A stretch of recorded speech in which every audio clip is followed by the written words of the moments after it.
Hello, I'm Vashti Hardy, the author of the Griffin Gate series, The Relic Hunters, and now the Moonlight Mystery Agency with the brilliant Barrington Stoke. And now it's time for book 2 of the Moonlight Mystery Agency to be out in the world. So I thought I'd give you a sneak preview and also to introduce the story to you if you haven't already read book 1. Now, the Moonlight Mystery Agency is a book about a girl and a cat, Hana and her cat Ace. Well, it's not strictly her cat because it arrives in the middle of the night and taps on her window, and it has a very special key around its neck. And the key fits into Hana's bed, a little hole in Hana's bed frame. And when you turn the key, Ace starts to talk, and also her bed turns into a magical hot air balloon.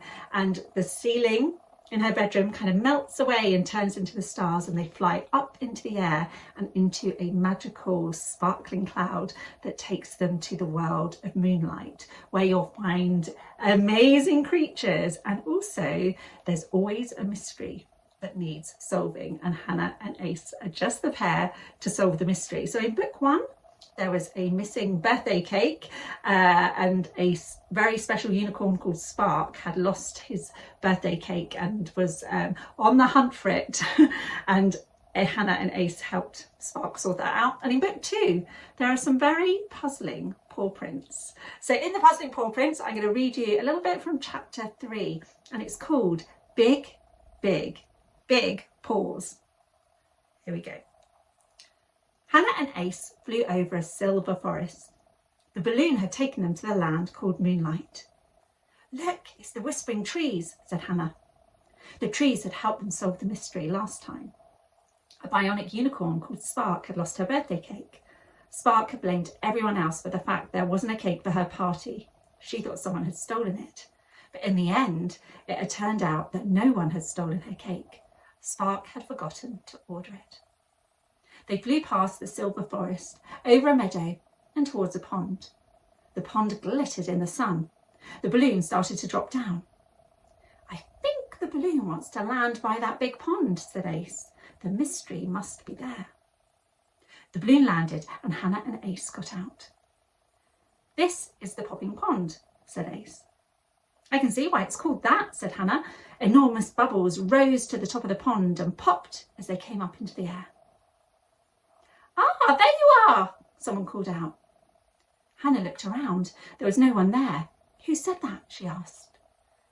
Ace walked over to a large rock and pointed with his tail. The teeny tiny trolls peeped round the rock. The biggest troll had a net and a jar. "Thank you for coming so quickly, Moonlight Mystery Detectives." "Why are you hiding?" Hana asked.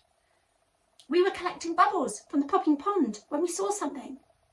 The teeny tiny trolls were very scared. "It's terrifying. It's horrid.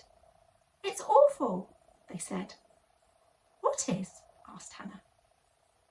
"The thing with the big, big, big paws," said the smallest troll. She pointed to a patch of mud and began to cry. Hana walked slowly over to the mud patch. There was a huge paw print. It was nearly as big as Hana. "Wow," said Ace, "that's enormous." Hana bent down to look. She whispered to Ace, "The thing that made this paw print could eat us in one gulp." "What should we do?" asked Ace. Hana looked around. Where was the beast that had made the paw prints? Hana had to be brave. "Let's see if there are any more paw prints. Perhaps we can catch the beast." "Good idea," Ace nodded. Hana looked at the teeny tiny trolls. "Don't worry, we won't let anything eat you. The Moonlight Mystery Detectives will find the beast." She just hoped it didn't eat them first. And you can find out what's really behind the big, big, big puzzling paw prints when you read the story. I hope you enjoy it, and I hope you discover book 1 as well. Keep an eye out. There's a 3rd book in the series coming soon too. Happy reading, everyone. Take care. Bye-bye.